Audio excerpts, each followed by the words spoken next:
চাচা চাচা পলিটিক্সে বেঙ্গলে এই চাচা চাচা বিষয়টা এলো। চাচা নেতা অনেকে আছেন, কিন্তু চাচা বলে ডাক এই মাপের একজন নেতা, মানে দলের শীর্ষ নেতা, তো এটা কিন্তু বাংলার পলিটিক্সে নতুন।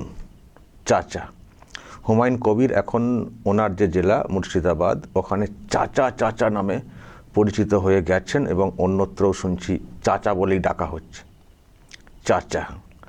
আর উনি তো খোল্লা বলেই দিয়ে থাকেন, আমি চাচাদের পার্টি বলে দিয়েই থাকেন। আমি মুসলিমদের মানে উনি যে মুসলমানদেরকে ঐক্যবদ্ধ করতে চাইছেন, এটা উনি বলে দিয়েই থাকেন।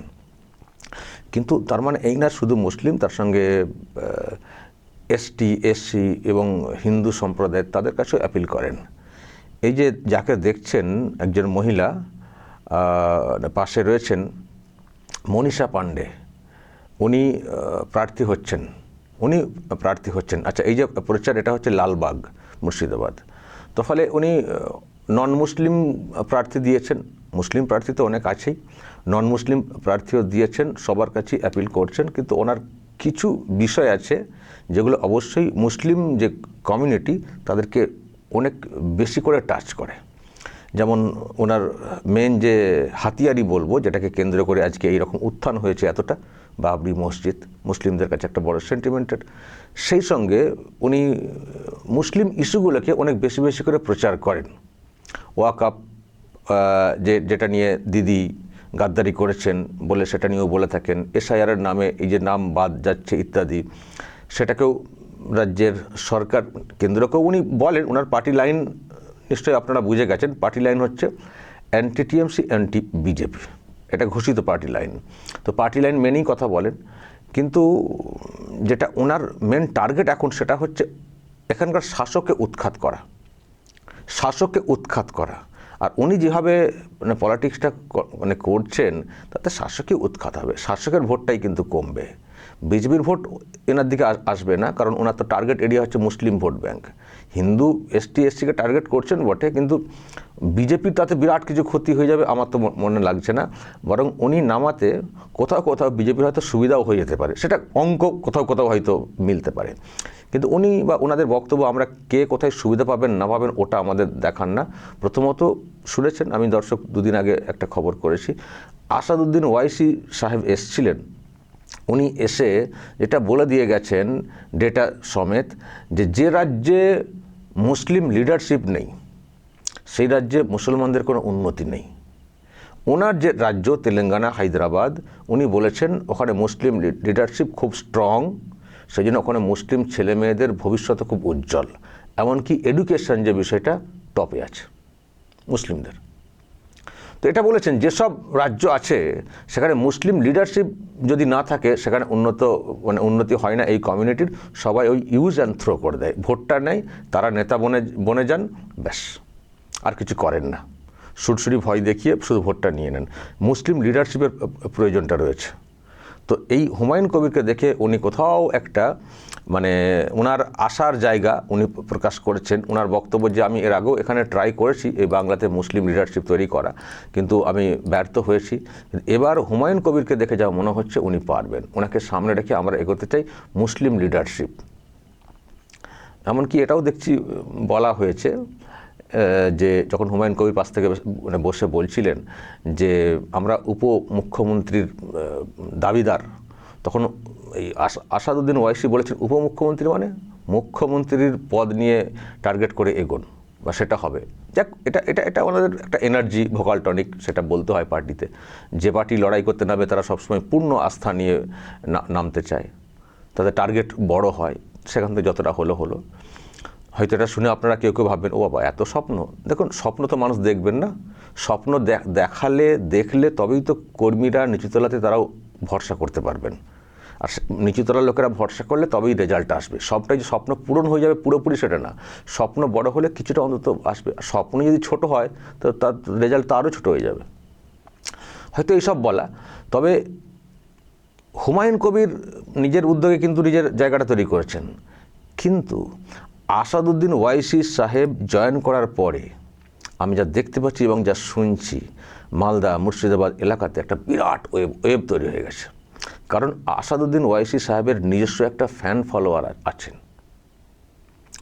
উনি কি পার্টি না পার্টি তার থেকেও ব্যক্তি আসাদুদ্দিন ওয়াইসি, তাকে যেভাবে পার্লামেন্টে বা বিভিন্ন ক্ষেত্রে তার বক্তব্য শোনা যায়, মুসলিমদের মধ্যে একটা বিরাট আকর্ষণ আছে ইনার প্রতি।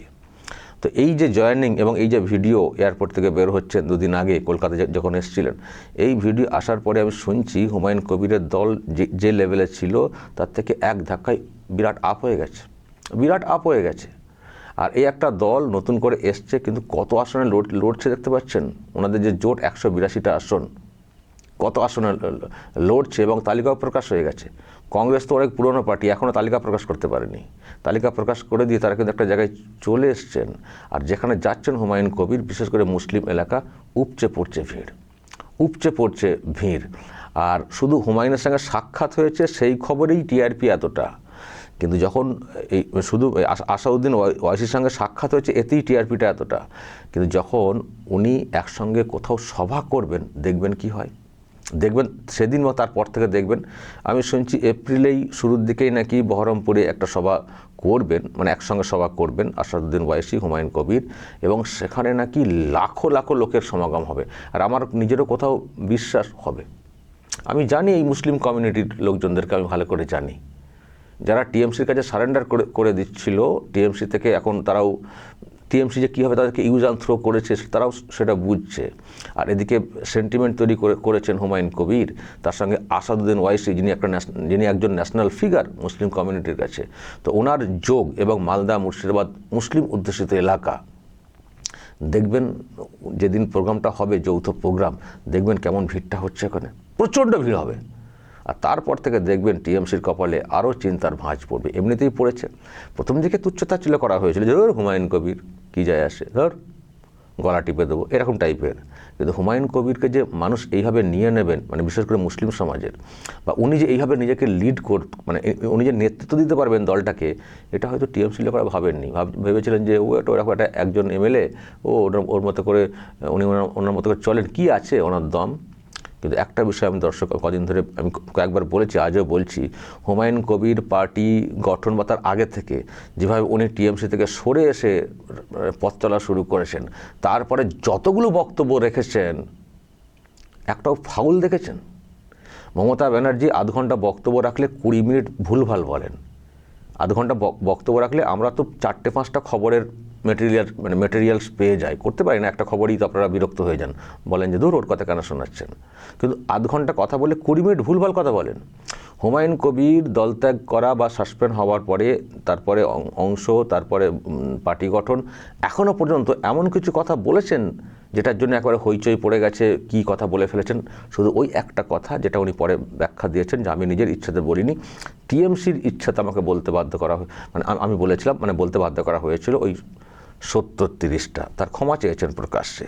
তারপরে এমন কোনো বক্তব্য শুনেছেন, এত হার্ড লাইনে খেলছেন, কিন্তু বাবরি মসজিদ যথেষ্টই হার্ড লাইন, খুবই সেন্সিটিভ। বলুন তো, এত হার্ড লাইনে খেলার পরেও, এই বাবরি মসজিদ ইস্যু এরকম থাকার পরেও এমন কিছু কি উনি বলে ফেলেছেন যার জন্য উনি বিরাট কমিউনাল বা হয়ে যাবে, কি বলে, কেস টেস হয়ে যাবে? এমন কথা বলে ফেলেছেন, দাঙ্গার উস্কানি।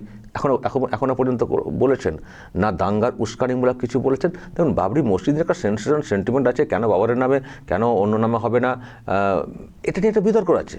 বিজেপির লোকেরা বিতর্ক তোলেন, কিন্তু সেই বিতর্ক আইনত আবার দেখছেন যে কোনো সমস্যা নেই। আইনত সমস্যা হলে যেভাবে হাইকোর্ট, সুপ্রিম কোর্টের হস্তক্ষেপ করা হয়েছিল, এতদিনে ওই বাবরি মসজিদ করাটা বন্ধ হয়ে যেত। এটা একটা সেন্টিমেন্ট, রুচি বা ভাবনার ব্যাপার, যে বাবররা এই সব করে গেছেন এবং একটা মন্দিরকে নিয়ে ওরকম বিতর্ক তৈরি হয়েছিল, তার নামে কেন মসজিদ, এটা হচ্ছে একটা বিতর্কের বিষয়। কিন্তু আইনি বাধা নেই, সেই জন্যে উনি চললেও আইনি ওনার বিরুদ্ধে কিছু করা যাচ্ছে না। আর তারপরে আমি যেটা বলছিলাম, যে উনি এমন কিছু বলে ফেলেননি যেটার জন্য উনি বিরাট বাজে লোক হিসেবে চিহ্নিত হয়ে গেলেন নতুন করে, বা উনি বিরাট ফাঁপড়ে পড়ে গেলেন, বা ওনার জন্য এমন কিছু ঘটে গেলে ওনাকে অ্যারেস্ট করতে হলো। হয়েছে কি? তার মানে লোকটার মধ্যে ডেপথ আছে। আর একটা বিষয় নিশ্চয় হয়তো আপনারা লক্ষ্য করছেন, যেটা শুভেন্দুর ক্ষেত্রে লক্ষ্য করি, সেটা হচ্ছে ওই তারিখ সময় ধরে ডিরেক্টলি বলে দেওয়া। কবে, কোন দিনে, কোন ডেটে, কোন সময়ে, কোন মাসে, ফটাফট তারিখ ধরে বলে দেন। এটা হচ্ছে মেমোরি। এটা শুভেন্দুর মধ্যে কিন্তু খুব আছে। তারিখ মানে মানে তারিখ, ডেট, সময়, কোথায় দেখা, কোথায় কী, ওনার সঙ্গে কবে কী বলা হয়েছিল, কী করা হয়েছিল, বলে দেবেন, হুট করে বলে দেবেন। এটা কিন্তু একটা ভালো লিডার হওয়ার গুণ। বিতর্ক অনেক আছে ওনাকে নিয়ে, এক্ষুনি ভালো বললে আপনারা বলবেন কাকে ভালো বলছেন, কিন্তু আর অন্য কাদেরকে ভালো বলবেন? যাদেরকে আরও দেখেছেন এই টিএমসি দলে, আর কাদেরকে ভালো বলবেন? তো সেখান থেকে সরে এসে যদি তারা একটা আলাদা প্ল্যাটফর্ম তৈরি করতে পারেন, সেটা খারাপ কি? আমরা তো বলছি আগে টিএমসি হটুক, তারপর কে ক্ষমতায় আসবে সেটা আমরা পরে বুঝে নেব। আগে টিএমসিটা হটে যাক। তো তার জন্যে ওনারা যেভাবে লড়ছেন, তো আমি তো সবসময় পরিবর্তনের পক্ষে। আমরা চাই আগে উল্টাক, তারপর ইকুয়েশন কী হবে সেটা অন্য। আপনারা কেউ কেউ বলবেন আরে এরা জিতলে সেই টিএমসির সঙ্গে যাবে। আমি এর ব্যাখ্যা দিয়েছি, জিতলে টিএমসির সঙ্গে যাবে।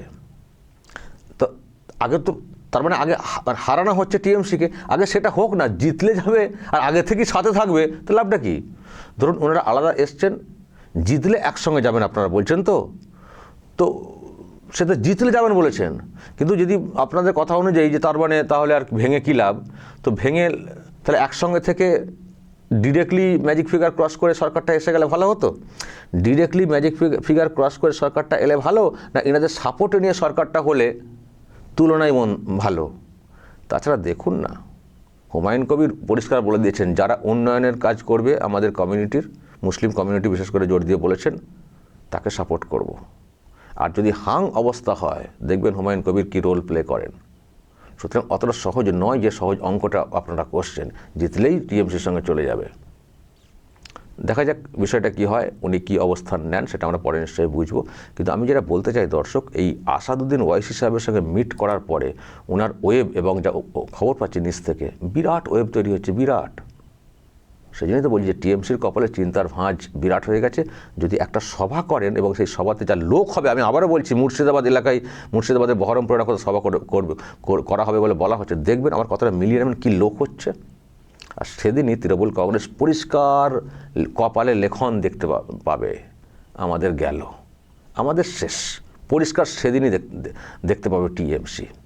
শুধু তো মালদা মুর্শিদাবাদ না, এর জের গোটা রাজ্য জুড়ে পড়বে। 182টা আসনের প্রার্থী দিচ্ছেন ওনারা জোটে। তো ফলে একটা শক্তির উত্থান হচ্ছে। বেশি নেগেটিভ সব দিকে ভাববেন না, একটা শক্তির উত্থান হচ্ছে, এগোক না। টিএমসির কাছে সারেন্ডার করার থেকে তো বেটার। টিএমসি মিসইউজ করছে, ওরা তো বেশি দুষ্কৃতি বানায় এই কমিউনিটি থেকে, আমি বলি তো সেটা, বেশি দুষ্কৃতি বানায় এই কমিউনিটি থেকে, শিক্ষা দীক্ষার দিকে এগোতে দেয় না। সব আর্থিক হয়তো পিছিয়ে রয়েছে, তাদেরকে কিছু কিছু পয়সা দিয়ে দুষ্কৃতি বানায় ওই মোল্লারা, শওকত মোল্লারা। তো তার থেকে যদি কমিউনিটি আলাদা করে একটা জায়গায় আসে এবং তাদের একটা লিডারশিপ তৈরি হয়, সেই লিডারশিপকে নিয়ে চলবে, অন্যরাও চলবে। যারা মিসইউজ করছে, যেমন করে খুশি ইউজ করছে, তার থেকে ওদের জ্ঞানটা, ওদের চোখটা খোলান না। ফলে যারা করছেন করতে দিন, যারা করছেন করতে দিন, আগে টিএমসিকে চিৎপটাংটা হতে দিন, তারপর আমরা বাকিটা বুঝে নেব। তো দর্শক যাই হোক, এবং হুমায়ুন কবির তো প্রতীকও পেয়েছেন, এই হুইসেল বাঁশি আর কি মারতে মারতে যাবেন বাড়িতে, বাঁশি মারতে মারতে ওনাদের প্রতীক বলেছে সব ঘরে বাঁশি ফুঁকবো আর আমরা জিতবো, আর বাঁশি ফুঁকে ফুঁকে ওদেরকে লাল কার্ড দেখিয়ে বের করে দেবো, বলেছেন হুমায়ুন কবির। তো যাই হোক দর্শক, যা ভিজুয়াল, যা সব ছবি আসছে, যেখানেই যাচ্ছেন লোকজন উপচে পড়ছেন। আরে টিএমসির এতে লোক হয় না, এত লোক, যেটা হুমায়ুন কবিরের বিভিন্ন দেখতে পাচ্ছি আমরা। ইনা তার লোক ভাড়া করে নিয়ে আসার তো কোনো ব্যাপার নেই, সব লোকাল লোকজন দাঁড়িয়ে আছেন চারিদিকে। চাচা আসছেন, চাচা, নতুন চাচা। দর্শক বলবেন যা বলার এবং নজর রাখবেন আরামবাগ টিভিতে।